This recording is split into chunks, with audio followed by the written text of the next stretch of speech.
আজকের অখিল ভারতীয় বিদ্যার্থী পরিষদের গোলপার্ক থেকে যাদবপুর এই 4 নম্বর গেট পর্যন্ত আমাদের শান্তিপূর্ণ আন্দোলন ছিল। এখানে কারোর উপরে কোনো অ্যাটাক আমরা করিনি, অন্য সংগঠনকে কিন্তু আমাদের উপরে অনেকে জুতা ছড়ার মতো অনেক কাজ করেছে। এর বিরুদ্ধে আমরা যদি না ঠিকঠাকভাবে অ্যাকশন নেওয়া হয়, কর্তৃপক্ষ প্রপার সিসিটিভি না লাগানো হলে এই শান্তিপূর্ণ আন্দোলনের পরে আমরা বিভিন্ন ক্যাম্পাসে কিন্তু আমরা এবারে ওরা যে ভাষায় বোঝে আমরা সেই ভাষায় বোঝাবো। বলবে আমাদের যে ছাত্র নেতা নিখিল দাসের ওপর যে মর্মান্তিক আক্রমণ হয়েছে এবং তাকে মারার যে চক্রান্ত করেছে তার বিরুদ্ধে আমরা অখিল ভারতীয় বিদ্যার্থী পরিষদ ছাত্র সংগঠন রাস্তায় নেমেছি, শান্তিপূর্ণ মিছিল করে এখানে এসেছি। কিন্তু এখানে আসার পর দেখছি ওরা ভিতর থেকে যেভাবে বোতল ছুঁড়েছে, ঢিল ছুঁড়েছে, তার বিরুদ্ধে আগামী দিনে আমরা আবার রাস্তায় নামবো, আবার প্রতিবাদ করব। দেখুন, আজকের যে ব্যক্তি আক্রান্ত হয়েছে, আমাদের যে যাদবপুর ইউনিটের প্রেসিডেন্ট নিখিল দাকে শুধুমাত্র দলিত হওয়ার কারণে তাকে মারা হয়েছে এবং প্রাণঘাতী হামলাও হয়েছে। তো আজকে যারা দলিত প্রেমী কথাবার্তা বলে, দলিত প্রেমী সাজে, তো সেই জায়গা থেকে তারা শুধুমাত্র দলিত হওয়ার কারণে কিভাবে তারা এই আক্রমণটা করতে পারলো। এবং আজকে যে ন্যারেটিভটা স্প্রেড করা হচ্ছে, ফেক ন্যারেটিভ স্প্রেড করে ক্যাম্পাসের মধ্যে, এবং আগামী দিন বিদ্যার্থী পরিষদ লাগাতার আমরা আন্দোলন জারি থাকবে। আজকের পরে আরো বড় আন্দোলন আমরা নামাবো বলছে।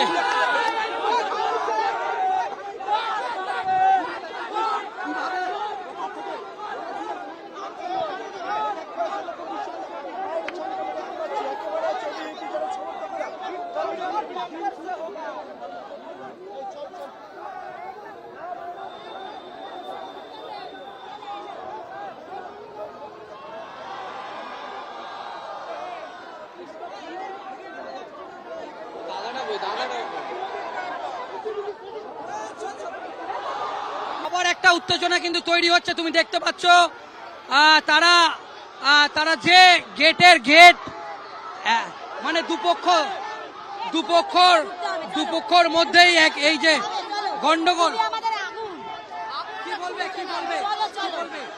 ভেতরে এরা ঢুকতে দিচ্ছে না, এরা ভেতরে সন্ত্রাসবাদীদের ঘাঁটি তৈরি করে রেখে দিয়েছে। এরা নকশাল্লা এক একটা সন্ত্রাসবাদী। এরা জিবি মিটিং এর নাম করে অখিল ভারতীয় বিদ্যার্থী পরিষদের ছাত্রদের মেরেছে। এরা সন্ত্রাসবাদী। এরা পাকিস্তান নিয়ে নাচানাচি করে, পাকিস্তানের জল্লা মেরে নাচানাচি করে। কিন্তু এখানে যাদবপুর ইউনিভার্সিটি যেখানে পড়াশোনার জায়গা, সেখানে নকশালদের আড্ডাখানা তৈরি করে ফেলেছে। এরা গণতন্ত্রের গ বোঝে না। একেবারেই আমরা দেখতে পেলাম এই মুহূর্তে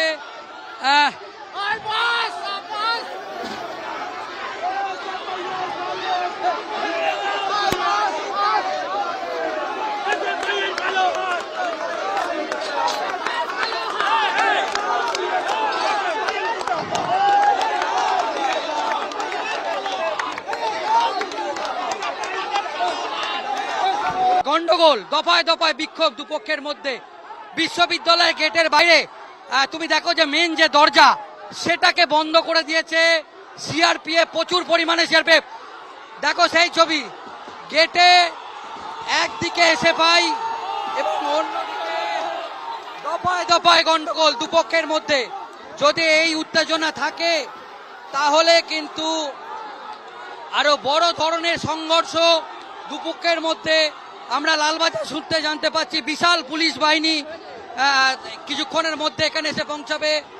এই মুহূর্তে দুপক্ষের মধ্যে যে খণ্ডযুদ্ধ, সেই খণ্ডযুদ্ধ তুমি দেখতে পাচ্ছ।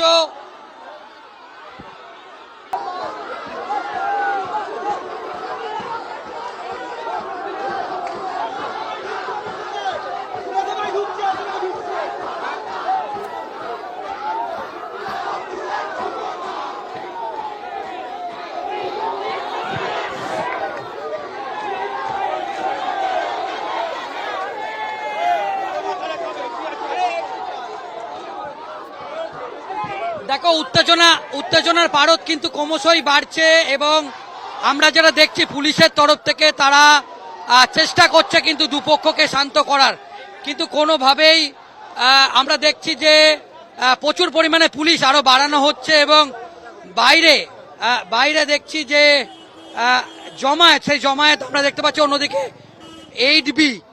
এইচবি থেকে এসএফআই এর বেশ কিছু কর্মী সমর্থক তারা বিশ্ববিদ্যালয়ের দিকে আসছে, এবং এই মুহূর্তে পুলিশ পরিস্থিতি সম্পূর্ণ নিয়ন্ত্রণ করার চেষ্টা করছে। এবং দেখো এবিভিপি যারা ছিল তাদেরকে এখান থেকে পুলিশ সরিয়ে দিয়েছে, কারণ একটা চাপা উত্তেজনা আছে। তারা প্রথমে বলেছিল যাদবপুর থানা থেকে মিছিল করবে, পরে পুলিশ তাদেরকে একদম স্পষ্ট করে জানিয়ে দেয় যে থানার সামনে যেহেতু একটা রাস্তা সেখানে ক্লোজ হতে পারে, তো পুলিশ তারপরে তাদেরকে গোল পার্ক থেকে মিছিল করার অনুমতি দেয় এবং গোল পার্ক থেকে তারা মিছিল করে এবং যাদবপুর থানার আগে অন্তত 3টে বড় ব্যারিকেড তারা ভেঙে তারা যাদবপুর বিশ্ববিদ্যালয়ের সামনে আসে এবং এখানে তারা দফায় দফায় বিক্ষোভ দেখায় এবং গেটের বাইরেটা আমি এবার ছবিটা দেখাতে বলবো। এই মুহূর্তে সম্পূর্ণ যে ছবি দেখাচ্ছি যে গেটের বাইরে পুরোটাই কিন্তু ফাঁকা করে দেওয়া হয়েছে এবং এবিভিপির যে সমস্ত যারা ছিল তাদেরকে কিন্তু এখান থেকে সরিয়ে দেওয়া হয়েছে এবং বাইরে গেটের বাইরের পরিস্থিতি দেখো, পুলিশ আছে কিন্তু এবিভিপির কোনো কর্মী তুমি দেখতে পারবে না, যারা সমর্থক ছিল তাদেরকে কিন্তু এখান থেকে সরিয়ে দেওয়া হয়েছে এবং পরিস্থিতি আগের থেকে এখন অনেকটাই নিয়ন্ত্রণে। এসএফআইয়ের যারা ভিতরে যারা ছিল তারা যে আন্দোলন করছিল তারাও এই আজকের অখিল ভারতীয় বিদ্যার্থী পরিষদের গোলপার্ক থেকে যাদবপুর এই 4 নম্বর গেট পর্যন্ত আমাদের শান্তিপূর্ণ আন্দোলন ছিল। এখানে কারোর উপরে কোনো অ্যাটাক আমরা করিনি, অন্য সংগঠনকে কিন্তু আমাদের উপরে অনেকে জুতা ছড়ার মতো অনেক কাজ করেছে। এর বিরুদ্ধে আমরা যদি না ঠিকঠাকভাবে অ্যাকশন নেওয়া হয়, কর্তৃপক্ষ প্রপার সিসিটিভি না লাগানো হলে এই শান্তিপূর্ণ আন্দোলনের পরে আমরা বিভিন্ন ক্যাম্পাসে কিন্তু আমরা এবারে ওরা যে ভাষায় বোঝে আমরা সেই ভাষায় বোঝাবো। বলবে আমাদের যে ছাত্র নেতা নিখিল দাসের ওপর যে মর্মান্তিক আক্রমণ হয়েছে এবং তাকে মারার যে চক্রান্ত করেছে তার বিরুদ্ধে আমরা অখিল ভারতীয় বিদ্যার্থী পরিষদ ছাত্র সংগঠন রাস্তায় নেমেছি, শান্তিপূর্ণ মিছিল করে এখানে এসেছি। কিন্তু এখানে আসার পর দেখছি ওরা ভিতর থেকে যেভাবে বোতল ছুঁড়েছে, ঢিল ছুঁড়েছে, তার বিরুদ্ধে আগামী দিনে আমরা আবার রাস্তায় নামবো, আবার প্রতিবাদ করবো। দেখুন, আজকের যে ব্যক্তি আক্রান্ত হয়েছে, আমাদের যে যাদবপুর ইউনিটের প্রেসিডেন্ট নিখিল দাকে শুধুমাত্র দলিত হওয়ার কারণে তাকে মারা হয়েছে এবং প্রাণঘাতী হামলাও হয়েছে। তো আজকে যারা দলিত প্রেমী কথাবার্তা বলে, দলিত প্রেমী সাজে, তো সেই জায়গা থেকে তারা শুধুমাত্র দলিত হওয়ার কারণে কিভাবে তারা এই আক্রমণটা করতে পারলো এবং আজকে যে ন্যারেটিভটা স্প্রেড করা হচ্ছে, ফেক ন্যারেটিভ স্প্রেড করে ক্যাম্পাসের মধ্যে, এবং আগামী দিন বিদ্যার্থী পরিষদ লাগাতার আমরা আন্দোলন জারি থাকবে। আজকের পরে আরো বড় আন্দোলন আমরা নামাবো বলছে।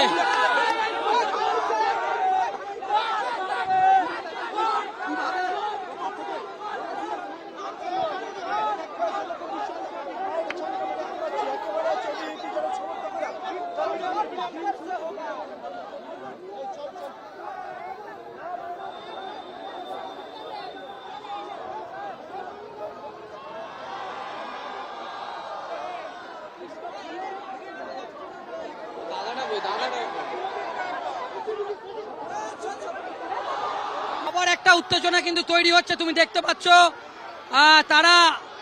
তারা যে গেট মানে দুপক্ষর মধ্যেই এই যে গন্ডগোল।